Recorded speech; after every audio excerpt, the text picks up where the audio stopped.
Hello friends, welcome to our channel. ఈరోజు మన కిచెన్లో ఎంతో టేస్టీగా ఉండే టమాటా చట్నీ రెసిపీని అయితే చూపించబోతున్నాను. మరి ఇంకెందుకు లేట్, వచ్చేసేయండి. దీనికోసం నేను 1/2 kg టమాటాలను అయితే తీసుకున్నానండి. వాటిని ఇలా కట్ చేసి పెట్టుకున్నాను. ఆ తర్వాత స్టవ్ వెలిగించుకొని దానిపైన ప్యాన్ పెట్టుకున్నాను. కొంచెం ఆయిల్ని అయితే వేసుకున్నాను. ఆయిల్ హీట్ అయిన తర్వాత ఒక 8 నుంచి 10 పచ్చిమిర్చిని వేసుకోవాలి. ఇలా పచ్చిమిర్చి కాస్త వేగిన తర్వాత ఇప్పుడు ఇందులోకి ఒక 6 నుండి 7 వెల్లుల్లిపాయలను అయితే వేసుకున్నాను. అలాగే ఒక రెమ్మ కరివేపాకు, 1/2 టీ స్పూన్ జీలకర్ర, ఒక 2 టీ స్పూన్ల నువ్వులను అయితే వేసుకుంటున్నాను. వీటిని మొత్తాన్ని కూడా మంచిగా వేయించుకోవాలి. ఇవి మంచిగా వేగిన తర్వాత ఇప్పుడు మనం ఇందులోకి టమాటాలను అయితే వేసుకోవాలి. టమాటాలు వేసుకున్న తర్వాత ఒకసారి కలుపుకొని మూత పెట్టుకోండి.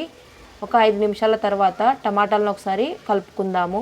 టమాటాలు కాసేపు ఆయిల్లో ఫ్రై అయిన తర్వాత ఇందులో ఒక 1 టీ స్పూన్ ఉప్పునైతే వేసుకుందాము. ఉప్పు వేసుకొని ఒక 5 నిమిషాల పాటు దీన్ని ఉడకనివ్వాలి. టమాటా మనకైతే చక్కగా ఉడికిపోయిందండి. ఇప్పుడు గ్యాస్ ఆఫ్ చేసుకొని చల్లారబెట్టుకుందాము. ఇది పూర్తిగా చల్లారిన తర్వాత దీన్నైతే మిక్సీ జార్లోకి అయితే యాడ్ చేసుకుందాము. దీన్నైతే మరీ మెత్తగా కాకుండా కొంచెం బరకగానే పట్టుకోండి. ఇప్పుడు ఈ చట్నీలోకి అయితే పోపునైతే ప్రిపేర్ చేసుకుందాము. దానికోసం ఒక గిన్నెనైతే పెట్టుకొని అందులో ఆయిల్ వేసుకోండి. ఆయిల్ బాగా హీట్ అయిన తర్వాత 1/2 టీ స్పూన్ మినపప్పు, 1/2 టీ స్పూన్ శనగపప్పు వేసుకోండి. 1/2 టీ స్పూన్ జీలకర్ర, 1/2 టీ స్పూన్ ఆవాలు కూడా వేసుకుంటున్నాను.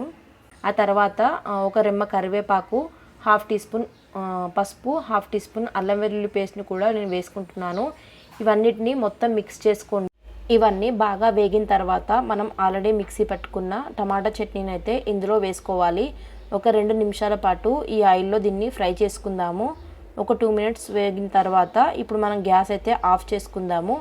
అంతే అండి, సింపుల్గా మనకు టమాటా చట్నీ అయితే రెడీ అయిపోయింది. మరి ఈ వీడియో మీకు ఎలా అనిపించిందో నాకు కమెంట్ చేయండి.